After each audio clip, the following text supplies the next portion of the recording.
All right, it's time for another video chat. And so this is a little long-tailed tit I painted and is a oil painting on paper.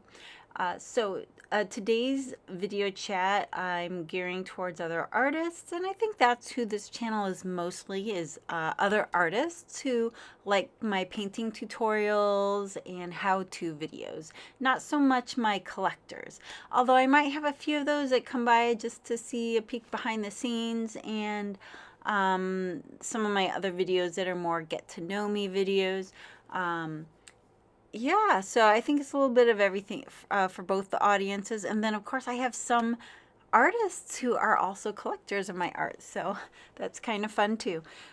Anyway, so just wanted to do another video, and I haven't filmed anything, so this is just a chat video, so you don't even have to watch.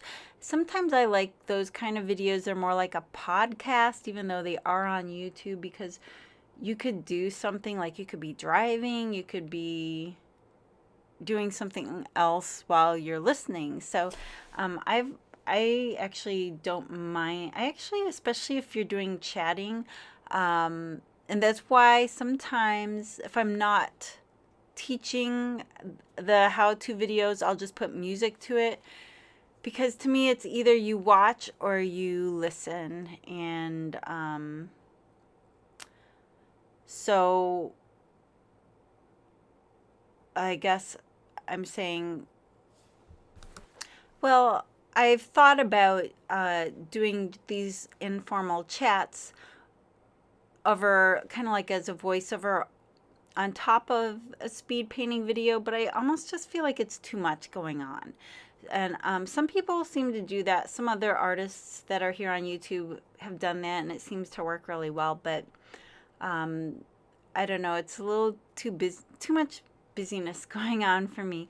So I've decided to just do it like this. Anyway, so some of the things I was thinking of talking about is, first of all, I've had some questions about my numbering system on my birds. And one new person that was interested was wondering if I'm just making copies, like a series of originals, like this. I'm repainting the same bird and then numbering it like you would do with prints, and that's not the case. Every numbered bird is one of a kind. And I just started numbering them because I was just doing so many of the same birds, and I don't like to come up with creative titles. And so I just started numbering by the type of bird it is. And sometimes I'll make it a description, like I have chickadees with apple blossoms was one of my paintings. And also, it seems like especially lately people are getting into some more of the numerology and things like that. And so, I mean, as far as, there are some numbers I've skipped before, like 13, like people think that's bad luck, things like that. So sometimes I'll skip some numbers if I feel like it, to be honest. And then some of them I'll actually paint something, but I won't sell it. I have my own personal collection of paintings, and it's not necessarily based on the numbers, but sometimes it is. And sometimes it's based on just a painting I want to keep, and sometimes it's based on a number that I want to keep. But and so there have been a few times I've skipped numbers too. Like I'll go from 12 to 14, just like in hotels that don't have a 13th floor. I've kind of done the same thing sometimes, and so I don't really think about the numbers in any type of superstition or gematria or anything like that. I just it's just a way for me to file and organize and have a system for uh, all the different birds, because I painted like over 1,000 chickadees at this point, and I'm in the hundreds with all the like hummingbirds, cardinals, and so many of the other birds. So yeah, it's just a way to keep track, and but they are all one of a kind. And then, of course, if it's turned into a print, it would have that same number as the original on the print. And most of those are open edition at this point, although I've had a few that I do as limited edition. Okay, so what else? Let's talk about uh, things to help other artists. So a lot of us have been at home because of this coronavirus thing, where we're actually in lockdown. We're encouraged to stay home. So it's a great time to do art for a lot of people. And a lot of people, I've had actually more interest, I think, because of that. And there's a lot of ways to be creative, and uh, art's just one of those ways. But yeah, it's a great time, and there's so many different things you can do with art besides painting, drawing. There's like sculpting, there's even I would say sewing. I mean, there's so many things that involve art. So yeah, it's just one, or even like cake decorating. I mean, there's so many things that are artistic. So I mean, art, the word art comes from artificial, like it's basically you're replicating. It's not real, but it's imitating, I guess you could say. So I mean, they say no new things been made under the sun. There's no new thing, but we are inspired to create, I think, from somewhere. We get that inspiration from somewhere. And I think that it's really important for everyone to exercise that creativity inside of us. And art is a great way to express and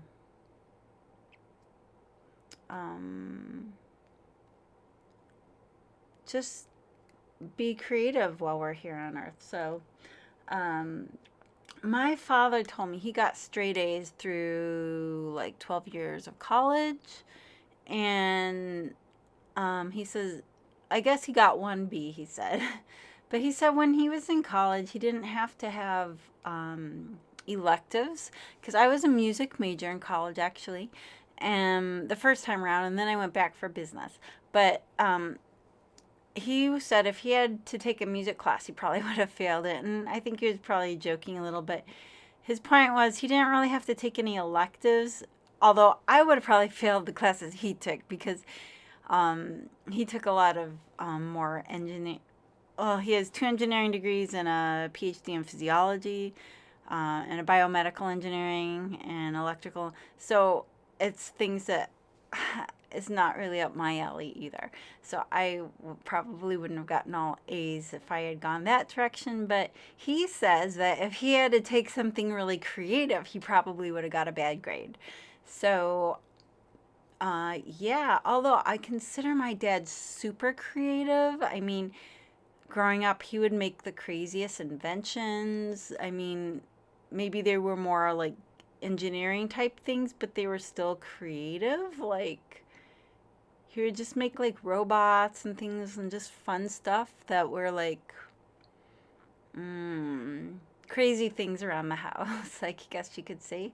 And I mean, he's just one of the funniest guys I know. So I consider him super creative, but just in a different way. So I do also believe I have a lot of influence from my mother growing up, because she was the one that was, I would say, creative in a more artistic way, as far as Well, there's two things, and then also she just really immersed us in the arts and tons of experiences. Like we were always going to museums and I mean just every traveling, zoos, farms, whatever. She would just want us to be front loaded with just tons of experiences to help us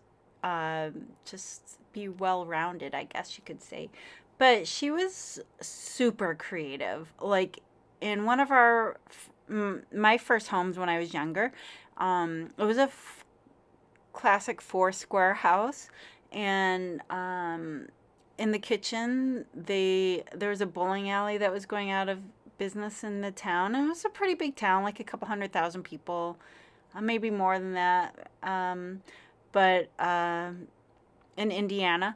And she and my dad bought the bowling alley lanes, and they turned them into kitchen counters. And of course, because bowling balls are so heavy, so they were like 12 inches thick, the counters, and they had like arrows going down them and things from the bowling alley lanes, and just very creative things like that. But the house was immaculate and was like decorated to the max. And looking back, it was kind of crazy. Like the dining room had like lime green wallpaper, but and a chandelier. I mean, it was just really unique, and it was cheerful and colorful, and every room was done really well, but and fun. And then trying to think what else. My mom was into parties, like tons of entertaining. And if you think of Martha Stewart, that was my mother. I mean, every night the table was set to perfection, and she just had drawers and drawers full of cloth napkins and like napkin rings for each occasion, each holiday, each season, and all kinds of crazy stuff. And our house, we also had company over at least 3 times a week. We had huge parties at our house all the time. One of my parties was in the newspaper when I turned 8. There were like 125 kids, and it was in the neighborhood we lived in. It was in northwest of Chicago, and I don't know, some newspaper reporter came by. He was in the neighborhood and just wondered what was going on, and so he wrote about it up in the newspaper. It's kind of just funny. So yeah, my mom was creative, and I got a lot of, I think, my natural talent from being exposed to my mom. I think I give her credit because she was super creative, and to this day she is. At her house right now, she's redoing patio furniture in different colors right now. That's what she's doing today. So let's see. Also, some people think, first of all, I'm self-taught as an artist. Like I said, I didn't study art, but I had these things that I think prepped me for art. And then as a child, I was very artistic. I have to say, I still have a bunch of my childhood drawings, and I have books full of, at one time it's not that I wanted to be a fashion designer, but I liked to write plays. My parents took me to a lot of Broadway plays as a child, and like Little Orphan Annie was one of my favorites, and it just made me fall in love with the stage and theater. And so I would write plays and put them on in my neighborhood in our backyard and on our back deck, and get the whole neighborhood involved. And I would design costumes, and I have I have notebooks full of costumes for all my plays. So I was pretty creative in that way too, just drawing and creating and writing. I'd say were probably my fortes. So, what else? Oh, I used to also be into doll houses, and um, I my first one was made out of cardboard boxes, but it was immaculate, and I did like each room with wallpaper and things like that. And then I got like real wooden, the Victorian ones, and there was actually a shop in my town that was just dollhouse furniture, and so I was able to go there all the time and buy like miniatures and things like that. So yeah, that was something I was into as a kid.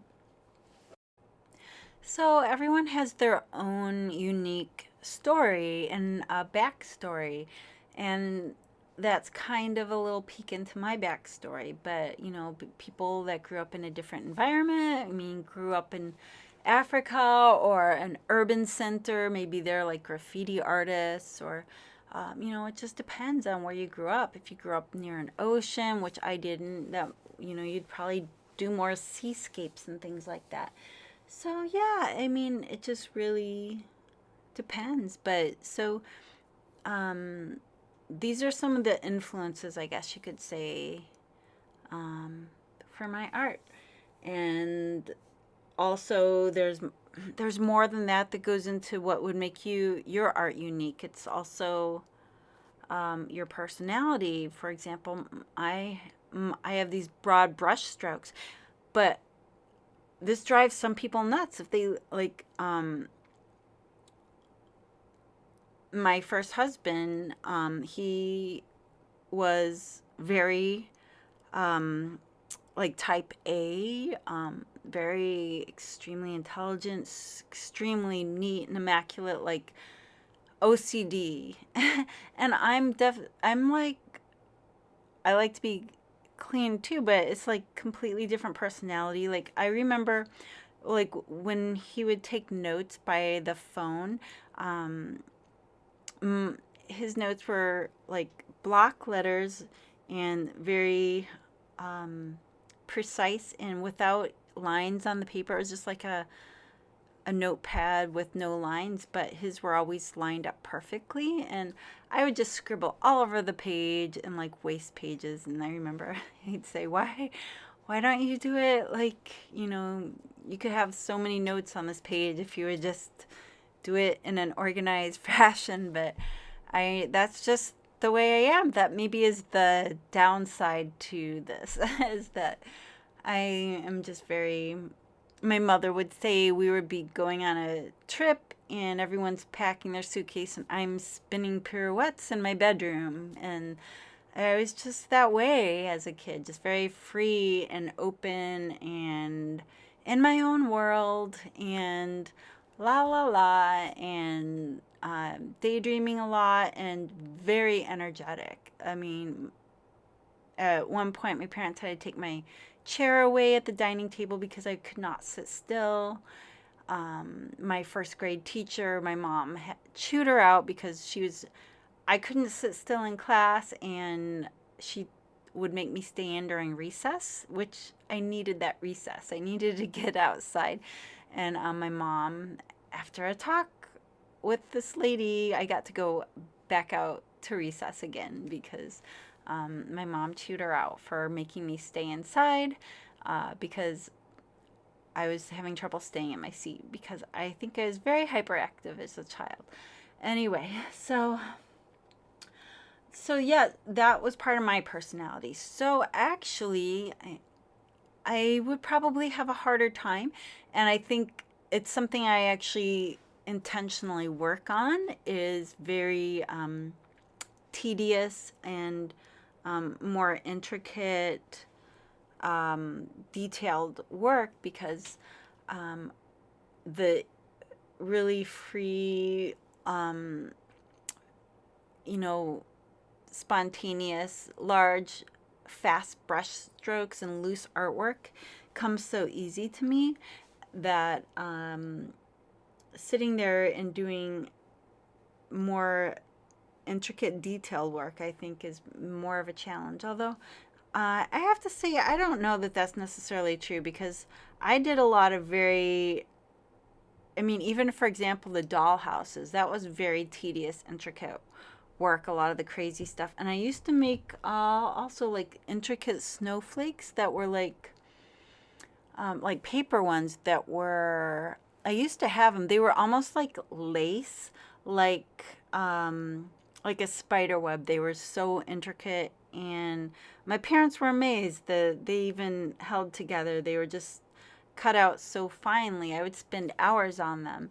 So, yeah, there were times that if I was interested, I had the patience to put hours and hours into something like that.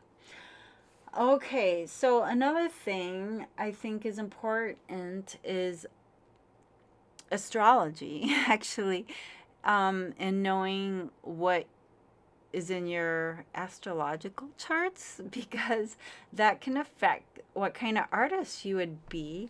And for example, my daughter's into astrology, and she knows more than I do. I know a lot about like my natal chart and things, but for example, she says I have 5 planets in Aquarius that have to do with, I mean, I have so many at one point that she says has to do with social media, and like a lot of people knowing who I am more than I know them, they know me, and so maybe in a way almost like fame.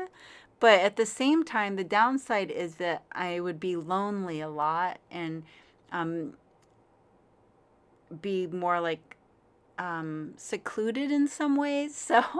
Um, so yeah, so there's good and bad. Another thing she said is interesting is that I have in Aries, I have Neptune, and then I have Mars, and then Neptune above that, which is creativity, and Mars is action. So, and Aries is like the aggressor in a way. I mean, it's like almost like I have fierce action that's creative. So that's a plus for creativity. So it just makes sense. There's so many things in my charts that have to do with being an artist that it's almost like there's no way I wouldn't be an artist. So if some people are wondering how I am doing all these things, so I've even read, I was reading something about my chart, and I forget what it had to do with, but one of the things it was saying is because of where I sit in my natal chart, um, I would be very talented, for example, in the arts or music or even dancing without even any training. And I guess the weakness in that, or the downside, is that because it would come so easily, I might not want to put in the work, or I might not want to put in the discipline to actually bring it to fruition.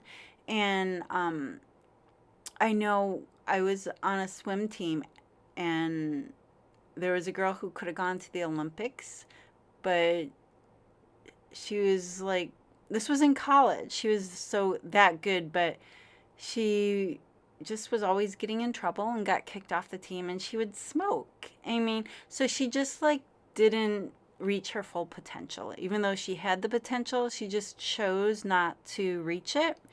And so I guess maybe that's what it was saying about where I am. And to be honest, I majored in music, but then I switched to business because honestly, I could write music. I was just like, I was so talented. I could just hear a song, and with hardly any training, I could just write in my notebook. I would just write the music down, and then I'd play it later. So I'd hear a song I liked on the radio. This is before all the computers we have nowadays. I was born in the late 60s. So I would just write the music and then go home on my piano and play it.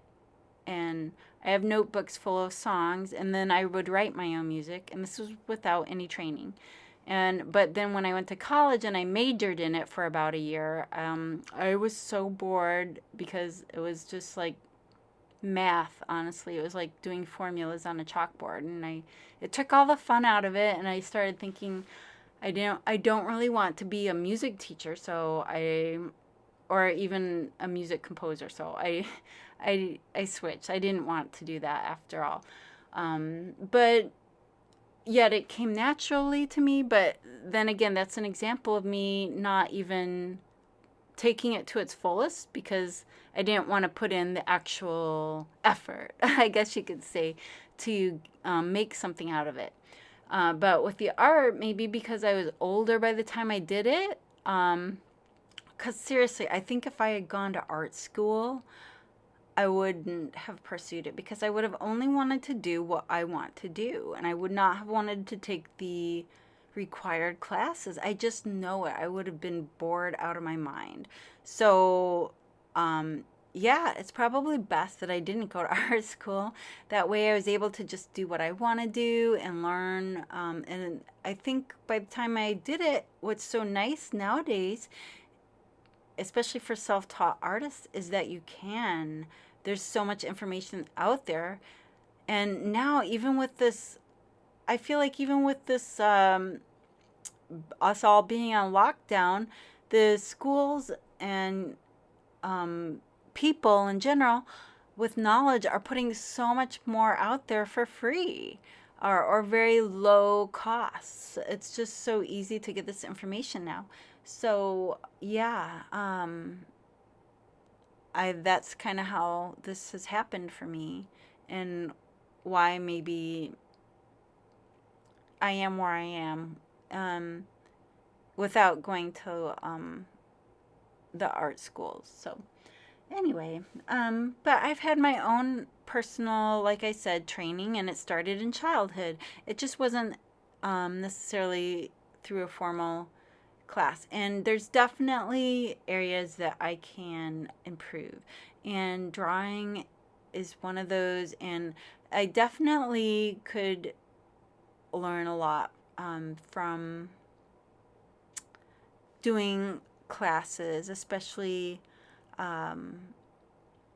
getting that feedback from a mentor or teacher that had a lot of experience. And I'm definitely planning to be a lifelong student as well as a teacher and artist, if that makes sense. Okay, so what else could we talk about? So another thing I was going to say is I don't really market my art with my business. I tried for when I first got off of Etsy.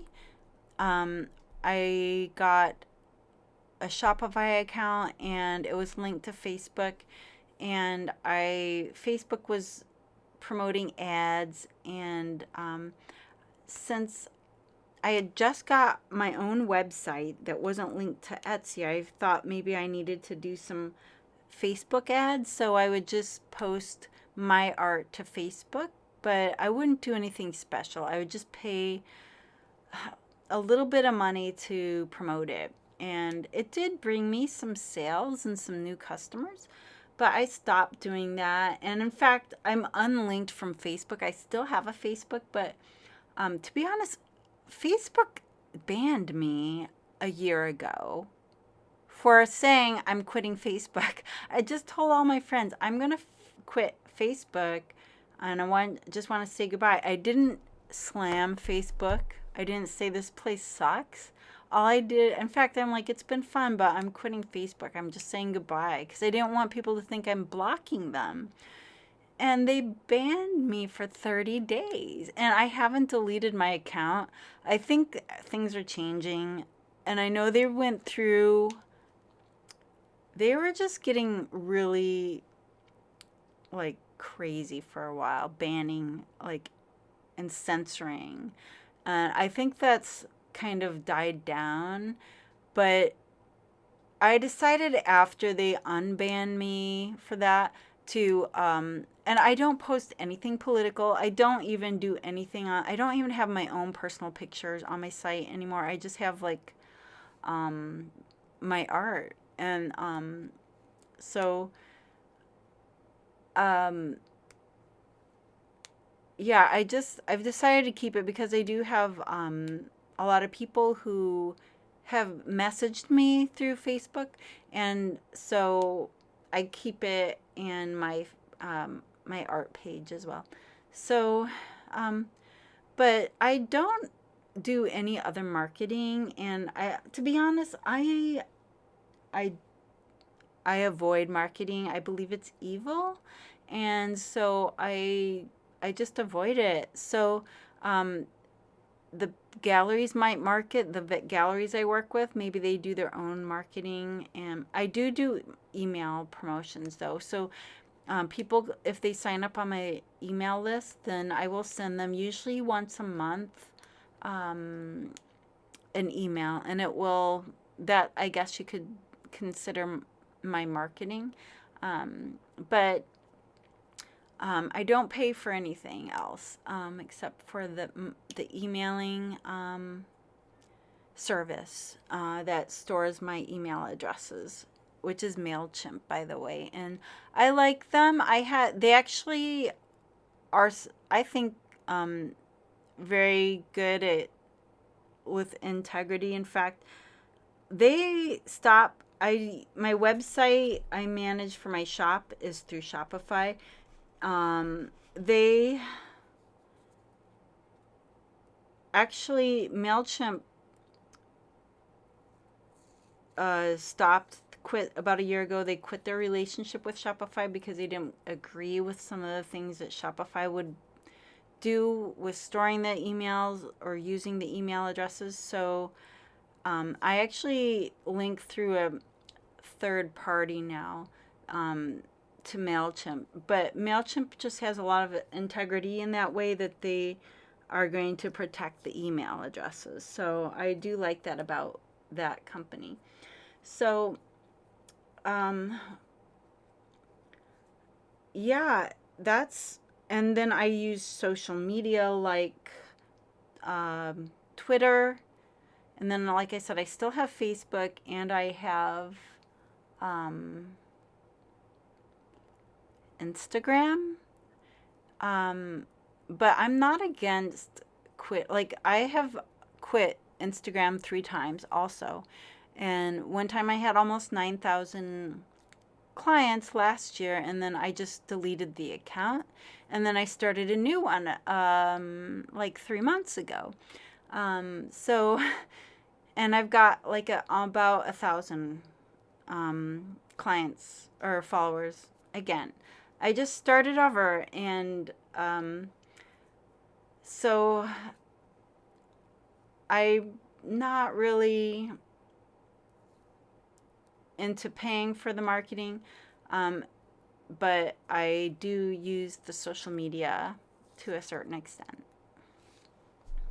Okay, I just thought of something that my daughter was saying. It's not that I'd be lonely, but that I wouldn't know all these people that know me. And so there'd be this sort of separation, and that had to do with the way the planets were aligned. So, yeah, I'm not sure if I'm explaining that well, but I do believe that you should figure out learn about your natal chart. And I actually, there's a lady called Lavette, Lav is in Victor, Ette. Lavette Hawkins. I would suggest her channel on YouTube. She is going to teach how to use Stellarium. She's about to do that video right now. And so I would go download Stellarium and learn about your chart and the last video she just did before the one she's going to do on stellarium is about all the signs. She teaches sidereal astrology, which is based on what is actually in the skies, not on the Eastern or Western, which is tropical astrology, because she believes it's off.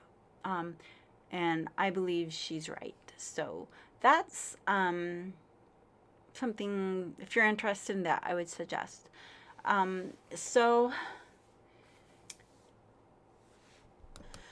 actually, another thing Lavette suggests is adult coloring books, or for adults to do coloring books, and things that actually bring you back to your childhood. But I would say art would be in that same category. So you don't have to necessarily color, but one of the things that is nice about coloring is it's more meditative, I think, because sometimes when you're creating art, it's more logical still. You're still doing so much of the work, and I feel like if you were doing a coloring book, it's more zen. There's not as much judgment involved, and so it would definitely, I think, bring you back to childhood, or into that more childlike state. And I'm not saying childish. There's a difference between childish and childlike. So to bring you to a more childlike state, I think. So yeah, I actually think it's interesting that there have been a lot of adult based coloring books, and by that I mean, it used to just be the ones for kids with like very childish themes, or based on like Disney, Barbies, things like that. But now they have a lot that are actually very intricate and beautiful. It could be like what do they call it? The mandalas, or like Zen. Like it could be just more intricate, but like nature inspired, but with a lot more things to actually color in than a child's coloring book that just has like. I also think it's now they're made for using with something besides crayons, like there's a lot of really nice markers and things like that you can use for these coloring books. And so I don't know, there's just something fun about the new coloring trends that have been going on for I'd say probably the last 5 years. I've noticed that being a trend. Okay, so I guess we're almost coming on 40 minutes here, so I'll wind this up. But let's just end by talking about I challenge you to just make art, and with whatever you have, use the best quality materials you can get your hands on. But if you can't, within your budget. So just, I mean, I've started painting on postcards, and not postcards, index cards. Yeah, I did. I would gesso the index card and paint on it because that's what I had available. So yeah, just start where you're at. And it's also maybe good to set out your supplies or put them in a tote bag if you want to take them with you somewhere. Like portable supplies, like a sketchbook and some pens or pencils, and or like a little portable watercolor case. But yeah, just there's so the coloring books, there's sketching and watercolor paints, and or more elaborate, if you want to have a place in your home or apartment you can set up for actually painting, that's even better. But just get started somewhere. And I think small is a good place to start, because uh, it takes up less space, less materials, and is faster. So you'll get it done with your work faster. And I think is less intimidating as well. So those are just some of my suggestions. And I challenge you to, yeah, make something this weekend and have fun.